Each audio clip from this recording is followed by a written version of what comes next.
ஆலங்குடி சட்டமன்ற தொகுதி சேர்ந்த அனைத்து திமுக சேர்ந்தவர்களும் இவருக்கு ஏன் கொடுத்தீங்க, இவர் எங்களுக்கு யாருன்னு தெரியாது அப்படின்னு நிலைப்பாட்டை எடுத்து மெய்யநாதனுக்கு கொடுக்கணும். ஏன்னா அவர் அறந்தாங்கள அப்போ சேர்மனா இருக்காரு, இவருக்கு கொடுங்க, இவர் நீங்க சமுதாயத்திற்காக நின்று உழைக்கக்கூடிய நபர்னு ஒட்டுமொத்த ஆலங்குடியை சேர்ந்த அனைத்து மக்களும், திமுகவை சேர்ந்தவங்க குறிப்பா பொதுமக்களும் சரி திமுகவும் சரி ஒரு சேர குரல் எழுப்ப ஆரம்பிச்சுட்டாங்க. அங்க ஆலங்குடியில் போட்ட அந்த குரல் இங்க சென்னையில எதிரொலிச்சுது.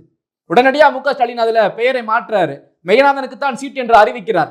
வெற்றியில் எப்படி அங்க போய் வெடி வெடிச்சு கொண்டாடுவாங்களோ, சீட்டு வழங்கியதுமே வெற்றி வெடிகளை போட ஆரம்பிச்சுட்டாங்க ஆலங்குடியில திமுகவினரும் பொதுமக்களும்.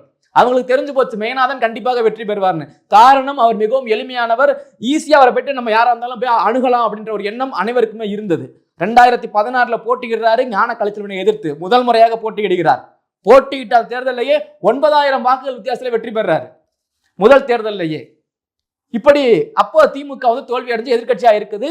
ஆனாலும் 2016 இருந்து 2021 காலம் வரை சிறப்பாக செயல்படுகிறார் மெய்யநாதன். அதே அந்த சிறப்புக்காக 2021 மீண்டும் சீட்டு வழங்கப்படுகிறது மெய்யநாதன் அவர்களுக்கு.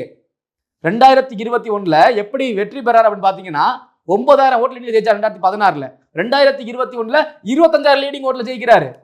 எப்படி ஒரு மனிதன் 9000 ஓட்டுல இருந்து 25,000 ஓட்டு லீடிங்னா வெறும் எம்எல்ஏவாக எதிர்கட்சி சேர்ந்த ஒரு நபர் எப்படி இப்படி வெற்றி பெற்றார் அப்படின்னு ஒட்டுமொத்த அரசியல் அந்த ஆய்வாளர்களும் முற்று நோக்கினாங்க இந்த தொகுதியை, எப்படி இவர் திமுக வெற்றி பெற்றார்.